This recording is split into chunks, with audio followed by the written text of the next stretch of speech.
সংসারে সবসময় কাজ করতে করতে আলাদাভাবে ঘোরার কোনো সময়ই পাওয়া যায় না। আজকে একটু সময় পেয়েছি, সেজন্য আপনাদের ভাইয়া আমাকে নিয়ে ঘুরতে বের হয়। আসসালামু আলাইকুম সবাইকে। সবাই কেমন আছেন?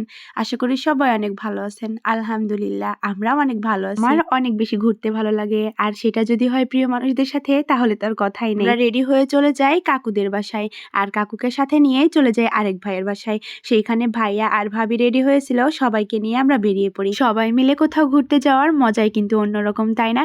সবাই মিলে একসাথে থাকলে আমার অনেক বেশি ভালো লাগে আর মজা করা হয়। আমার মনে হয় সংসারের কাজের পাশাপাশি একটু একটু ঘুরতে যাওয়াও দরকার, কারণ ঘুরতে গেলে মনটাও ভালো থাকে, আবার সংসারে কাজ করতেও দেখবেন অনেক ভালো লাগবে। তো আজকে আমরা যাচ্ছিলাম সেই বিখ্যাত নহাটার কালাভুনা খাওয়ার জন্য। আমি ফোনে শুধু সারাদিন দেখতেই থাকি যে নহাটাতে অনেক বিখ্যাত কালাভুনা পাওয়া যায়। আমি আপনাদের ভাইয়ার সাথে সারাদিন জেদ ধরি যে আমাকে সেখানে নিয়ে চলো। শেষমেশ সে আমাকে এখানে নিয়ে আসে, আর আমি আগে কিন্তু জানতাম না সে আজকে কোথায় ঘুরতে নিয়ে যাচ্ছে। সে রাস্তায় আসার সময় বলে, চলো তোমাকে আজকে কালাভুনা খাওয়াবো। তো এখানে এসে আমি তো অনেক বেশি খুশি ছিলাম। তাড়াহুড়ো করে আমরা সবাই মিলে হাতটা ধুয়ে নিই। আমরা জানতাম না আজকে হাটের দিন না নহাটার। তারপরেও ফয়সাল মামার দোকানটা কিন্তু খোলা ছিল।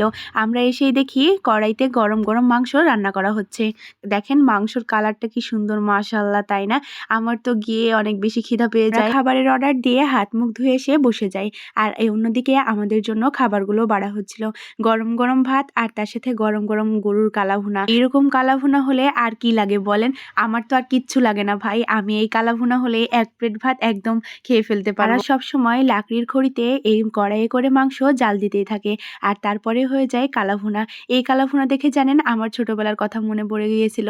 যখন কুরবানি ঈদে আমাদের কুরবানি দিত, আমার নানিরা তখন সব মাংস একসাথে রান্না করতো, আর রান্না করতে করতে অনেকদিন পরে একদম মাংসটা কালো হয়ে যেত, আর সেই মাংসটাও কিন্তু অনেক বেশি মজার ছিল। তো সেই মাংসের ঘ্রাণ আর আজকে এই মাংসের ঘ্রাণটা আমার যেন একরকম লাগছিল, আর আমার ছোটবেলার কথা অনেক বেশি মনে পড়ে যায়। আমাদের সবার খাবার চলে আসে, আর আমরা সবাই মিলে খাওয়া শুরু করে দিই। এই ঝোল দিয়ে ভাত মাখিয়ে খেতে যা মজা লাগছিল কি বলবো।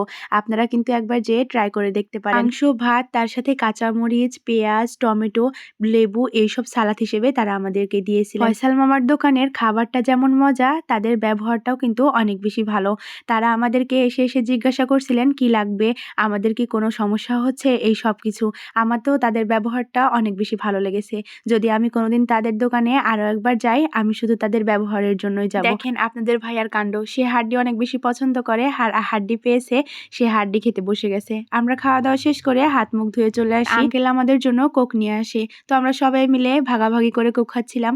এইভাবে সবাই মিলে কিন্তু ভাগাভাগি করে খাওয়ার মজাই আলাদা, তাই না? আমার কিন্তু সবার সাথে ঘুরতে গেলে এইভাবে ভাগাভাগি করে খাবার খেতে অনেক বেশি ভালো লাগে। শুধু আমরা আমাদের পরিবারের আমি আর আপনাদের ভাইয়াই খেলাম, আর আমি আমার শ্বশুর শাশুড়ি ভাইয়া ভাবির জন্য নিয়ে যাব না, সেটা তো হয় না। আমি আমার শ্বশুর শাশুড়ি ভাইয়া আর ভাবির জন্য গরুর কালাভুনা পার্সেল নিয়ে নিই, তারা অনেক বেশি খুশি হবে। আর এখানে গরুর মাংস কিন্তু পার্সেলও দেওয়া হয়, আপনারা যদি চান বাসায় কিন্তু পার্সেলও নিয়ে যেতে পারেন। তো খাওয়া দাওয়া শেষ করে আমরা আসার পথে একটা রেস্টুরেন্টে উঠি ঘোরার জন্য, আর এইখানে দেখেন মাশাআল্লাহ কি সুন্দর সুন্দর খরগোশ ছিল। তো খরগোশ দেখলেই ধরতে ইচ্ছে করে, আমি যে খরগোশগুলোকে ধরে নিয়েছি। দেখেন খরগোশটা কি কিউট ছিল, তাই না? আমি তো খরগোশ ধরার জন্য অনেকগুলো খরগোশকে দৌড়াদৌড়ি করে ধরতে পারি নাই, তারপরে এই খরগোশটাকে ধরেছি। রেস্টুরেন্টে একটু ঘোরাঘুরির পরে আমরা সবাই মিলে ফুচকা খাই, আর ফুচকা খাওয়া দাওয়া করে আমরা রাত হয়ে যাচ্ছে, সেই জন্য বাসার উদ্দেশ্যে বেরিয়ে পড়ি।